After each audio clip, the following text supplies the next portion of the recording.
ಆಕ್ಸಿಡೆಂಟ್ಗಳು ರಸ್ತೆಯಲ್ಲಿ ನಾವು ರೋಡ್ ಸೇಫ್ಟಿ ಆ್ಯಕ್ಟ್ ಕಾನೂನುಗಳನ್ನು ಮಾಡಿದ್ದೀವಿ. ಡ್ರೈವರ್ಗಳು ಅವರ ತಪ್ಪುಗಳಿಂದ ಆಕ್ಸಿಡೆಂಟ್ಗಳಾದರೆ ಸರ್ಕಾರ ಹೆಂಗೆ ಹೊಣೆಗಾರಿಕೆ ಮಾಡ್ತದೆ? ಅದರಲ್ಲಿ ಪ್ರಿವೆಂಟಿವ್ ಮೆಜರ್ಸ್ ಎಲ್ಲ ತಗೋತೀವಿ. ನಿನ್ನೆ ಲಾರಿ ಕ್ಯಾಂಟರ್ ಆಕ್ಸಿಡೆಂಟ್ ಆಗಿ ಒಳಗಡೆ ನುಗ್ಗಿರೋದು. ಪಾಪ ನಾನು ಅವರಿಗೆ ಸತ್ತವರಿಗೆ ಗೌರವ ಸೂಚಿಸ್ತಕ್ಕಂಥ ಕೆಲಸ ಮಾಡ್ತೀನಿ.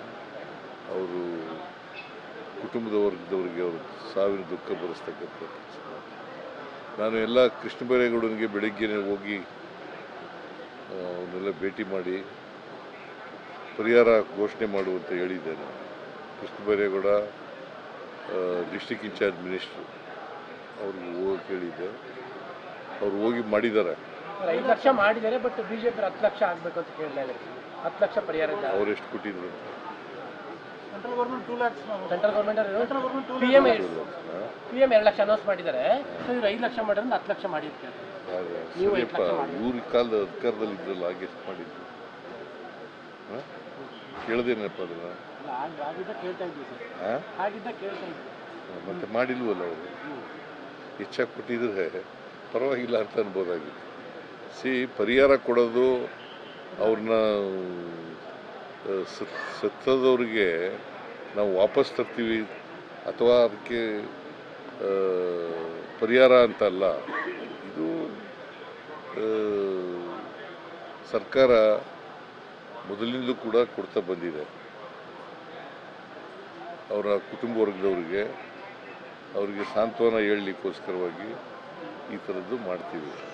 ಹಾಗಂತೇಳಿ ಸಾವಿಗೆ ಸಮಾನ ಅಂತಲ್ಲ ಪರಿಹಾರ. ಬಿಜೆಪಿ ಅಂತಲ್ಲ ಸರ್, ಎಲ್ಲರೂ ಕೂಲಿ ಕಾರ್ಮಿಕರು ಮತ್ತೆ ಮನೆಗೆ ಇಂಜಿನಿಯರಿಂಗ್ ವಿದ್ಯಾರ್ಥಿಗಳಿದ್ರು. ಹಾಗಾಗಿ ಸರ್ಕಾರ ಏನಾದ್ರನ್ನ ಪರಿಗಣಿಸುತ್ತಾ ಅಂತ. ಬಿಜೆಪಿ ಬೇಡ ಸರ್, ಬಿಜೆಪಿ ವಿಚಾರ ಅಲ್ಲ. ಕೂಲಿ ಕಾರ್ಮಿಕರಿದ್ರು, ವಿದ್ಯಾರ್ಥಿಗಳಿದ್ರು ಅಂತ ಜಾಸ್ತಿ ಮಾಡ್ತಾರೆ ಸರ್ಕಾರ ಅಂತ. ಈಗ ಸರ್ಕಾರ ಆಕ್ಸಿಡೆಂಟ್ ಆದವ್ರಿಗೆ 5 ಲಕ್ಷಗಳನ್ನ ಕೊಡ್ತೀವಿ, ಗೊತ್ತಾಯ್ತಾ? ಸತ್ತದವ್ರಿಗೆ, ಆಕಸ್ಮಿಕವಾಗಿ ಸತ್ತದವ್ರಿಗೆ 2 ಲಕ್ಷ ಕೊಡ್ತೀವಿ. ಇವ್ರಿಗೂ ಕೂಡ 5 ಲಕ್ಷ ರೂಪಾಯಿ ಅನೌನ್ಸ್ ಮಾಡಿದ್ವಿ. ಸ್ಪೆಷಲ್ ಕೇಸ್ ಅಂತ ಕನ್ಸಿಡರ್ ಮಾಡಬಹುದು ಅಂತ ಸರ್. ಯಾಕಂದ್ರೆ ಕೂಲಿ ಕಾರ್ಮಿಕರು ವಿದ್ಯಾರ್ಥಿಗಳ ಹೆಚ್ಚಿನ ಸಂಖ್ಯೆಯಲ್ಲಿ ಇದ್ದಾರೆ ಅಂತ ಹೇಳಿ ಸರ್. ಮತ್ತೆ ಆರ್ಥಿಕವಾಗಿ ಹಿಂದುಳಿದ ಮಕ್ಕಳುಗಳೇ ಜಾಸ್ತಿ ಇದ್ದಾರೆ ಅಂತ. ಎಲ್ಲ ಆರ್ಥಿಕವಾಗಿ ಹಿಂದುಳಿದವ್ರೆ ಅಂತಲೇ ಕೊಡೋದು ಪರಿಹಾರ. ಸ್ಪೆಷಲ್ ಕನ್ಸಿಡರೇಷನ್ ಆಗುತ್ತಾ ಅಂತ ಸರ್ಕಾರದಿಂದ? ಈಗ ಒಬ್ರು ಕೊಡಕ್ ಬರಲ್ಲ. ಇದು it's not A question of ಒಬ್ಬರಿಗೆ ಕೊಡೋದು ಇನ್ನೊಬ್ಬರಿಗೆ ಕೊಡದೆ ಇರೋಕ್ಕಂಗ. ಎಲ್ರಿಗೂ ಈಕ್ವಲ್ ಆಗಿ ಕೊಡಬೇಕು. ಅದೇ ಯಾವಾಗ ಅಲ್ಲಿ ಗಲಾಟೆ ಆಯ್ತಿದ್ದಾಗ ಹೋಗ್ಲಿಲ್ಲ ಇವರು. ಈಗೆಲ್ಲ ಗಲಾಟೆ ಎಲ್ಲ ಕಡಿಮೆ ಆದ್ಮೇಲೆ ಹೋಗಿದ್ದಾರೆ. ಯಾಕೆ ಹೋಗ್ಲಿಲ್ಲ ಅವರು? ಇಷ್ಟು ವರ್ಷ 7 ವರ್ಷದಿಂದ ಆಯ್ತಲ್ಲ, 7 ವರ್ಷದಿಂದ ಯಾಕೆ ಹೋಗ್ಲಿಲ್ಲ ಸರ್? ಈಗ ಧರ್ಮಸ್ಥಳದ SIT ತನಿಖೆ ವಿಚಾರದಲ್ಲಿ ವಿಳಂಬ ಆಗ್ತಾ ಇದೆ, ಹಾಗಾಗಿ ಅನ್ನುವಂಥ. ವಿಳಂಬ ಆಗ್ತಾ ಇಲ್ಲ, ಇನ್ವೆಸ್ಟಿಗೇಷನ್ ಮಾಡ್ತಾ ಇದ್ದಾರೆ. ಸರ್ಕಾರ ಇನ್ವೆಸ್ಟಿಗೇಷನಲ್ಲಿ ಇಂಟರ್ಫಿಯರ್ ಆಗಲ್ಲ. ಬಟ್ ಹಾಗಂತೇಳಿ ಅನಗತ್ಯವಾಗಿ ವಿಳಂಬ ಮಾಡೋಂಗಿಲ್ಲ. ವಿಳಂಬ ಆಗ್ತಾ, ನನಗೆ ಗೊತ್ತಿರೋ ಮಟ್ಟಿಗೆ ವಿಳಂಬ ಆಗ್ತಾ ಇಲ್ಲ. ದಸರಾ ಉದ್ಘಾಟಕರ ವಿಚಾರ ಕಾನೂನು ಸಮರಕ್ಕೆ ದಸರಾ ಉದ್ಘಾಟಕರ ವಿಚಾರವಾಗಿ ಕಾನೂನು ಸಮರವನ್ನ ಮಾಡ್ತಾ ಇದ್ದಾರೆ. ಕೋರ್ಟ್ ನಲ್ಲಿ ಅರ್ಜಿ ಸಲ್ಲಿಸುವಂತ ಕೆಲಸ ಆಗಿದೆ. ಅವ್ರಿಗೆ ಉದ್ಘಾಟನೆಗೆ ಅವಕಾಶ ಕೊಡಬಾರ್ದು. ಮಾಡ್ಲಿ ಪಾಪ, ಕೋರ್ಟ್ನಲ್ಲಿ ಇತ್ಯರ್ಥ ಆಗಲಿ. ಅಲ್ಲ, ಕೋರ್ಟ್ಗೆ ಹೋಗುವಂತ ವಿಚಾರ ಹೋಗೋಣ. ಕೋರ್ಟ್ಗೆ ಹೋಗುವಂತ ವಿಚಾರಗಳ ಇವು ಅಥವಾ ಗೊತ್ತಿಲ್ಲ. ಈ ಕೋರ್ಟ್ಗೆ ಹೋಗಿರೋರು ಯಾರು? PIL ಸಲ್ಲಿಸಿದ್ದಾರೆ ಮಾಜಿ ಸಂಸದರು ಪ್ರತಾಪ್ ಸಿಂಹ. ಅವ್ರನ್ನ ಕೇಳಪ್ಪ. ಇಮಿಡಿಯೇಟ್ ತಗೋಬೇಕಾದ ಅಗತ್ಯ ಇಲ್ಲ ಅಂತ ಕೂಡ ಕೋರ್ಟೇ ಹೇಳಿದೆ. ಕೋರ್ಟೇನೆ ಇಮಿಡಿಯೇಟ್ ತಗೋಬೇಕು ಅಂತ ಏನಿಲ್ಲ. ಒಂದು ಧರ್ಮದ್ದಲ್ಲ ಅದು ಕಾರ್ಯಕ್ರಮ.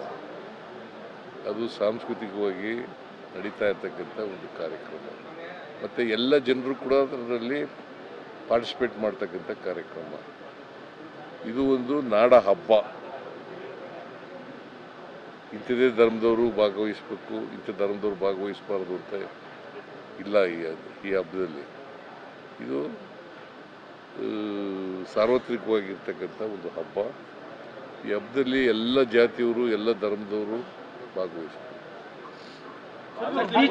ಬಿಜೆಪಿ ಮೇಲೆ ಬ್ಯಾಕ್ ಟು ಬ್ಯಾಕ್ FIRಗಳು 3 ದಿನದಲ್ಲೂ ಕೂಡ ಆಗ್ತಾ ಇರೋದು. CT ರವಿ ಇರ್ಬೋದು, ಯತ್ನಾಳ್ ಇರ್ಬೋದು, ಎಲ್ಲರ ಮೇಲೂ ಆಗ್ತಾ ಇದಾವೆ. ಇದು ರಾಜಕಾರಣ ಅನ್ನುವಂಥದ್ದು. ರಾಜಕಾರಣ ಮಾಡೋಕ್ಕೆ ಹೋಗೋದಿಲ್ಲ. ಅವರು ಬಾಯಿಗೆ ಬಂದಾಗ ಮಾತಾಡಿದ್ರೆ ಕ್ರಿಮಿನಲ್ ಪ್ರಚೋದನಾಕಾರಿಯಾದಂಥ ಭಾಷಣ ಮಾಡಿದ್ರೆ ಏನು ಮಾಡಬೇಕಾಗುತ್ತೆ? ನೆಮ್ಮದಿ ಶಾಂತಿಯನ್ನು ಕಾಪಾಡ್ತಕ್ಕಂಥದ್ದು ಅತ್ಯಂತ ಅವಶ್ಯ ಅಲ್ವಾ? ಕಾಪಾಡಲಿಕ್ಕೋಸ್ಕರವಾಗಿ ಪ್ರಚೋದನಕಾರಿ ಭಾಷಣ ಯಾರು ಮಾಡ್ತಾರೆ ಅವ್ರ ಮೇಲೆ ಕ್ರಮ ತಗೊಳ್ತೀವಿ. ಇದು ರಾಜಕಾರಣ ಅಲ್ಲ. ಅಲ್ಲ, ನಿಮ್ಮ ಮೇಲೆ ಒಂದು ಪೋಸ್ಟ್ ಹಾಕಿದ್ರು ಅನ್ನೋ ಕಾರಣಕ್ಕೋಸ್ಕರವಾಗಿನೇ ಇನ್ನೊಬ್ರು ಅರೆಸ್ಟ್ ಕೂಡ ಆಗಿದ್ದಾರೆ. ವಿಕ್ರಮ ಇವರು ನಿಮ್ಮ ಮೇಲೆ ಒಂದು ಪೋಸ್ಟ್ ಹಾಕಿದ್ರು ಅವರು, ಅಂದರೆ ನಿಮ್ಮ ಭಾವಚಿತ್ರವನ್ನು ತಿರ್ಚು ಅಂತ, ಅವ್ರನ್ನೂ ಕೂಡ ನಿನ್ನೆ ಅರೆಸ್ಟ್ ಮಾಡಿದ್ದಾರೆ. ಇದು ಹಿಂದೂ ಪರ ಸಂಘಟನೆಗಳ ಮೇಲೆ ಮಾಡ್ತಾರೋ ಇದು ಅನ್ನೋಂಥದ್ದು. ಹಿಂದೂ ಪರ ನಾನು ಹಿಂದೂ ಅಲ್ವಾ? ನಾನು ಯಾರು? ನಾನು ಹಿಂದೂನೇ. ನನ್ನ ಹೆಸರಿನಲ್ಲಿ 2 ದೇವರುಗಳಿದ್ದಾವೆ, ಈಶ್ವರ ವಿಷ್ಣು 2 ದೇವರುಗಳಿದ್ದಾವೆ. ಗೊತ್ತಾ ನಿನಗೆ? ಸಿದ್ಧ ಅಂದರೆ ಈಶ್ವರ, ರಾಮ ಅಂದರೆ ವಿಷ್ಣು, 2 ಹೆಸರುಗಳಿದ್ದಾವೆ, 2 ದೇವರುಗಳಿದ್ದಾವೆ. ಸರ್, ಈಗ Maharashtra CM Almatti dam height ಮಾಡಲಿಕ್ಕೆ ಅಪೋಸ್ ಮಾಡಿದ್ದಾರೆ. ಒಂದು ಕಡೆ Maharashtra CM Almatti dam height ಮಾಡಲಿಕ್ಕೆ ಅಪೋಸ್ ಮಾಡಿದ್ದಾರೆ, ಇನ್ನೊಂದು ಕಡೆ ಮಹದಾಯಿಗೆ ಗೋವಾ, ಇನ್ನೊಂದು ಕಡೆ ಮೇಕೆದಾಟಿಗೆ ತಮಿಳುನಾಡು ಅಪೋಸ್ ಮಾಡುತ್ತೆ. ಟ್ರಿಬ್ಯುನಲ್ಲೇ ಕೊಟ್ಟಿರ್ತಕ್ಕಂಥದ್ದು 519 ಮೀಟ್ರಿಂದ 524 ಮೀಟ್ರ್ವರೆಗೆ ಏರಿಸಿ ಅಂತ ಟ್ರಿಬ್ಯುನಲ್ ಅವರು ಹೇಳಿರೋದು. 2010ರಲ್ಲಿ ಹೇಳಿರೋದು. 15 ವರ್ಷ ಆಯಿತು. ಅದು ರಾಜಕಾರಣಕ್ಕೋಸ್ಕರ ಮಾಡ್ತಾ ಇದ್ದಾರೆ ಅಷ್ಟೇ. ಇಲ್ಲ ಸರ್, ಒಂದು ಕಡೆ ಗೋವಾ ಮಹದಾಯಿನ ಅಪೋಸ್ ಮಾಡುತ್ತೆ, ಇನ್ನೊಂದು ಕಡೆ ತಮಿಳುನಾಡು ಮೇಕೆದಾಟನ್ನು ಅಪೋಸ್ ಮಾಡುತ್ತೆ. ಅದಕ್ಕೆ ಪ್ರೈಮ್ ಮಿನಿಸ್ಟ್ರು ಹೇಳಬೇಕು ಅವ್ರಿಗೆ. BJP ಚೀಫ್ ಮಿನಿಸ್ಟರ್ಗಳು ಅವರು, ಪ್ರೈಮ್ ಮಿನಿಸ್ಟರ್ ಹೇಳಬೇಕು. ಮೇಕೆದಾಟಿಗೆ ಸ್ಟಾಲಿನ್ ಅಪೋಸ್ ಮಾಡ್ತಾರೆ, ಮೇಕೆದಾಟಿಗೆ ತಮಿಳುನಾಡು ಸ್ಟಾಲಿನ್ ಅಪೋಸ್ ಮಾಡ್ತಾರೆ. ಯಾರೇ ಆಗಲಿ ಬರಪ್ಪ, BJP ಪ್ರೈಮ್ ಮಿನಿಸ್ಟರ್ ಯಾರು? ದೇಶದ ಪ್ರೈಮ್ ಮಿನಿಸ್ಟರ್ ಯಾರು? ಮೋದಿ ಇಲ್ಲ. ಹೇಳಬೇಕು ಅವರು. ಸರ್, ಈಗ ಪ್ರಚೋದನಕಾರಿ ಹೇಳಿಕೆ ಕೊಡೋದ್ರಿಂದ ಪ್ರತಾಪ್ ಸಿಂಹ ಅವ್ರನ್ನ ಗಡೀಪಾರು ಮಾಡಿ ದಸರಾ ಮುಗಿಯೋದ್ರಲ್ಲಿ ಅಂತ ಕೆಲವು ಸಂಘಟನೆಗಳು ಒತ್ತಾಯ ಮಾಡಿದೆ. ಪೊಲೀಸ್ನವ್ರು ಕ್ರಮ ತಗೋತಾರೆ, ಅದ್ರ ಬಗ್ಗೆ ನಾನು ಹೇಳಕ್ಕೆ ಹೋಗಲ್ಲ. ಅವರು ಶಾಂತಿ ಭಂಗ ತರ್ತಕ್ಕಂಥ ಕೆಲಸ ಮಾಡಿದ್ರೆ ಪೊಲೀಸ್ನವ್ರು ಕ್ರಮ ತಗೋತಾರೆ. ಹೊಸ ಜಾತಿಗಳು ಸೇರ್ಪಡೆ ಆಗ್ತಾ ಇದ್ದಾರೆ ಅಂತ ಬಿಜೆಪಿ ಜಾತಿ ಸಮೀಕ್ಷೆಯಲ್ಲಿ ಹೊಸ ಜಾತಿಗಳು ಸೃಷ್ಟಿ ಮಾಡ್ತಾ ಇದ್ದೀರಿ ನೀವು ಅಂತ. ಹೊಸ ಜಾತಿಗಳ ಸೃಷ್ಟಿ ಮಾಡ್ತಾ ಇದ್ದಾರೆ ಅವರು. BJP ಅವ್ರು ಮಾಡ್ತಾರೆ, ಕೇಂದ್ರ ಸರ್ಕಾರ ಮಾಡ್ತದಲ್ಲ ಜಾತಿ ಗಣತಿ, ಅದೇನು ಮಾಡ್ತಾರೆ? ಅಲ್ಲಲ್ಲ, ಕೇಳಪ್ಪ, ಯಾರು ಕನ್ವರ್ಟ್ ಆಗಿದಾರೆ ಆ ಜಾತಿ ರೀ.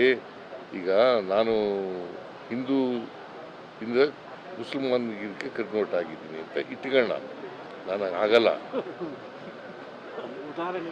ಉದಾಹರಣೆಗೆ ಹೇಳ್ತಾ ಇದ್ದೀನಿ. ನೀವು ಆಗಿದ್ದೀರಿ ಅಂತ ಕ್ರಿಶ್ಚಿಯಾನಿಟಿ ನಾವು ಆಗಲ್ಲ ಇಟ್ಕೊಳ್ಳಿ ಅಂತ ಇಟ್ಕೊಳ್ಳೋಣ. ಹಂಗೆ ಉದಾಹರಣೆಗೆ ಹೇಳ್ತಾ ಇರೋದು, ಗೊತ್ತಾಯ್ತಾ? ಹಾಗಾದ್ರೆ ನಾನು ಇನ್ನು ಮುಂದೆ ಕ್ರಿಶ್ಚಿಯಾನಿಟಿ ಅಲ್ವಾ, ಕ್ರಿಶ್ಚಿಯನ್ ಅಲ್ವಾ? ಹಂಗೆ ಈಗ ನಾವು ಕನ್ವರ್ಷನ್ ಆಗೋದು ಬೇಡ ಅಂತ ಹೇಳಿದ್ರು ಕೂಡ ಕೆಲವರು ವ್ಯವಸ್ಥೆಯ ಪರಿಣಾಮವಾಗಿ ಕನ್ವರ್ಷನ್ ಆಗಿಬಿಡ್ತಾರೆ. ನಮ್ಮ ಸಮಾಜದಲ್ಲಿ, ಹಿಂದೂ ಸಮಾಜದಲ್ಲಿ ಎಲ್ಲರೂ ಸಮಾನತೆ ಇದ್ದಿದ್ರೆ ಯಾಕೆ ಕನ್ವರ್ಷನ್ ಆಗ್ತಾರೆ?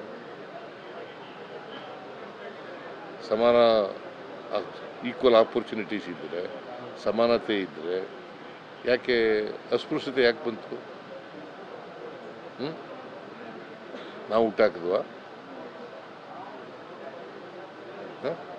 ಮುಸ್ಲಿಂ ಕ್ರಿಶ್ಚಿಯನ್ ಅಲ್ಲೂ ಇದೆ ಅಂತ ಹೇಳಿದಾರೆ, ಸಮಾನತೆ ಅಲ್ಲೂ ಇದೆ. ನಾನು ಎಲ್ಲೇ ಇರ್ಲಪ್ಪ, ಎಲ್ಲ ಕಡೆ ಇದೆ ಅಂತ. ಮುಸಲ್ಮಾನ್ ಧರ್ಮದಲ್ಲರೂ ಇರಲಿ, ಕ್ರಿಶ್ಚಿಯನ್ ಧರ್ಮದಲ್ಲರೂ ಇರಲಿ, ಇಲ್ಲಿದ್ರೆ ಈಗ ನಾವು ಯಾರು ಕೂಡ ಅಥವಾ BJP ಅವರು ಯಾರು ಕೂಡ ಕನ್ವರ್ಷನ್ ಆಗಿ ಅಂತ ಹೇಳಿಲ್ಲ ಅಲ್ವಾ? ಕನ್ವರ್ಷನ್ ಆಗಿದ್ದಾರೆ.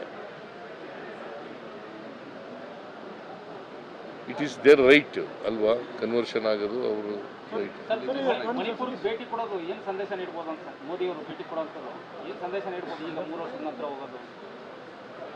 ಸಿಹಿ ಅವರು ವಿರೋಧ ಪಕ್ಷದವರ ಒತ್ತಡ ಆಯ್ತಲ್ಲ, ಯಾಕೆ ಭೇಟಿ ಕೊಟ್ಟಿಲ್ಲ ಅಂತ ಹೇಳ್ತಿಲ್ಲ, ಅದಕ್ಕೋಸ್ಕರ ಭೇಟಿ. ಗ್ರೇಟ್ ಮೈಸೂರ್ದು ನಗರಾಭಿವೃದ್ಧಿ ಇಲಾಖೆಯಲ್ಲಿ ಅಪ್ರೂವಲ್ ಕೊಟ್ಟಿದೆ ಅಂತ ಹೇಳಿ, ಗ್ರೇಟರ್ ಮೈಸೂರು ಬದಲಿಗೆ ಗ್ರೇಟ್ ಮೈಸೂರಿಗೆ ಯಾವಾಗ ಆಗ್ಬೋದು ಅಥವಾ ಟೈಮ್ ಬಾಂಡ್ ಏನಾದ್ರು ಸಿಗುತ್ತೆ? ಮಾತಾಡ್ತೀನಿ ಮೀಟಿಂಗ್. ಸರ್ ಶಿವಕುಮಾರ್ ಅವರು ಬಂದಿದ್ದಾರೆ ಸರ್, ನಿಮ್ಮ ಮುಂದೆ ಅಭಿನಂದನೆಗಳು ಸಲ್ಲಿಸ್ತಾ ಇದ್ದೀನಿ. ಶಿವಕುಮಾರ್ ಅವರೇ, ಶಿವಕುಮಾರ್ ಸರ್ ಬನ್ನಿ. ಮೈಸೂರು ಪತ್ರಕರ್ತರ